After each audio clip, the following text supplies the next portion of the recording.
I want to speak to you of all the years I've been a preacher. There have been 27 of them. I believe it's 28 or thereabouts. Of all the years that I've been a preacher and all the books that I have studied, I have read thinker after thinker. I have read preacher after preacher. I've read non-believer after non-believer. I've read a whole lot of things I had no business reading. But I've been a preacher and a pastor for 27 years. But I've never in all my days, I've never heard anybody praise Satan. I've never heard anybody say, blessed be the name of Satan.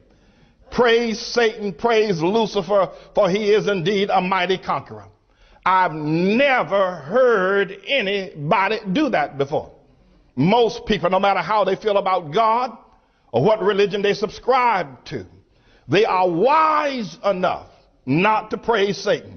They may not want to give Jesus the glory, and then the things that they do in their lives may be giving Satan praise. But I've never in all of my years of ministry and the years that I've lived on this planet, I've never heard anybody praise Satan until just recently. Now I have a book here on this holy altar, this holy desk. I have a book here today that's called The Rules for Radicals. And it was written by a man named Saul Alinsky.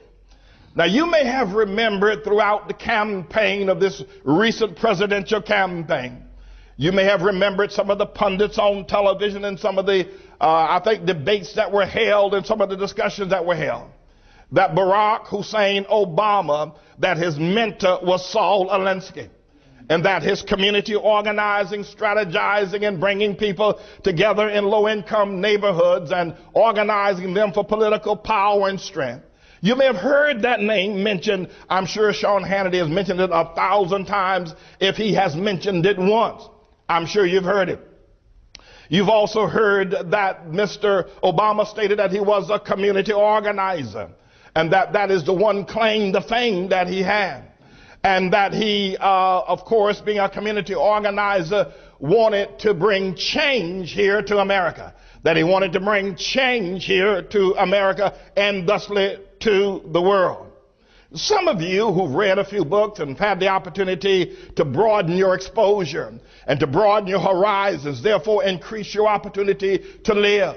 To increase your opportunity as you broaden your horizons, you integrate with thoughts other than your own and ideas other than your own and the community and the culture from which you sprang. Some of you have had the opportunity to do that, and if you had, maybe some of you read the book by Machiavelli called The Prince. Well, Machiavelli was a writer like Saul Alinsky, and Machiavelli's whole purpose in writing was to teach people who have power to keep that power, to keep it away from the masses, and to keep people that are poor and to keep them poor, and how to strategize and get that done. Well, Saul Alinsky is just the opposite.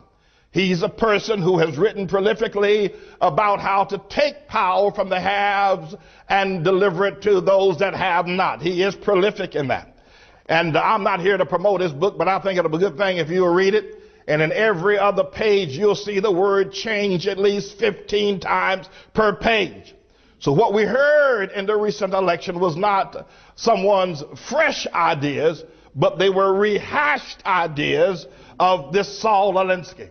Now, I've stated to you that all the years that I've lived, I've heard a lot of things. I've heard people blaspheme. I've heard people curse. I've heard that Job's wife told him to curse God and die. I've heard all of that, and that's fine. But I've never heard anybody praise Satan. Now, I'm going to read to you the very first page of this book of Rules for Radicals. This man who is the mentor, who is the God of Barack Hussein Obama, and he will acknowledge such. He has written in the very first page, he's quoted several people. One is Rabbi Hillel, where Rabbi Hillel said, where there are no men, be thou a man. Y'all stand for this, please. He also has quoted Thomas Paine, where it says, let them call me rebel and welcome. I feel no concern from it, but I should suffer the misery of devils were I to make a whore of my soul. And this is from the great statesman Thomas Paine. Saul Alinsky is quoting him, or at least demonstrating this quote here in the very opening pages of his book of Rules for Radicals. But then he writes these words as well. He says, lest we forget at least an over-the-shoulder acknowledgement to the very first radical from whom all our legends, mythology, and history, and who is to know where mythology leaves off and history begins, or which is which. The first radical known to man who rebelled against the establishment and did it so effectively that he at least won his own kingdom was Lucifer, and it signed Saul Alinsky. Now he goes on in this book to praise Satan. He says Satan was the first and the most effective radical, and we ought to take our example of stealing kingdoms from Lucifer. That's what this man has written. You want the book? Here it is. Go buy it. Here it is. And this is Barack Hussein Obama's Bible. He worships this man. Now, Saul Alinsky worships Satan. He says we ought to acknowledge him, and that we ought to acknowledge the fact that he was the first radical who won his own kingdom. You go and do likewise. And I want to get this message out to every ear that will hear it. There is a man that has lived among us, that has written in a book several hundred pages praising Lucifer. And notice he doesn't call him Satan. Satan is his fallen name. That's what we call him when we want to damn him. But this Saul Alinsky still calls him Lucifer and talks about the power that he's been able to garner. And he does have this kingdom. Oh yeah, this is his kingdom. Don't get bent out of shape. Even Jesus said, this world is not my kingdom. Word, so I'll fight for this. This belongs to Satan. And when Satan offered it to Jesus, he said, if you'll just bow down and worship me. You see all these kingdoms. You see the Taj Mahal. You see those beautiful buildings over there in Moscow designed by those great architects. You won't die.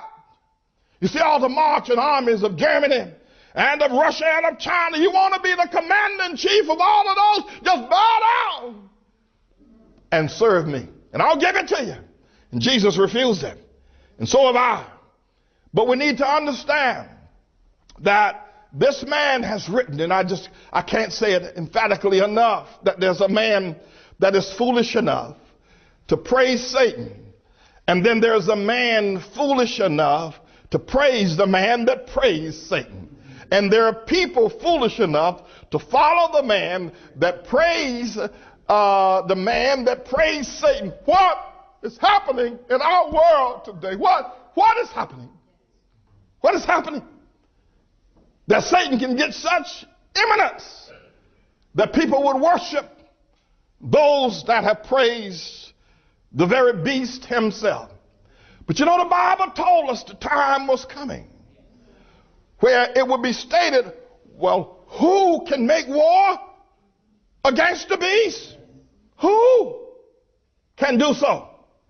And those that have received the mark will have delighted to bow down and to worship the beast. You may take your seats.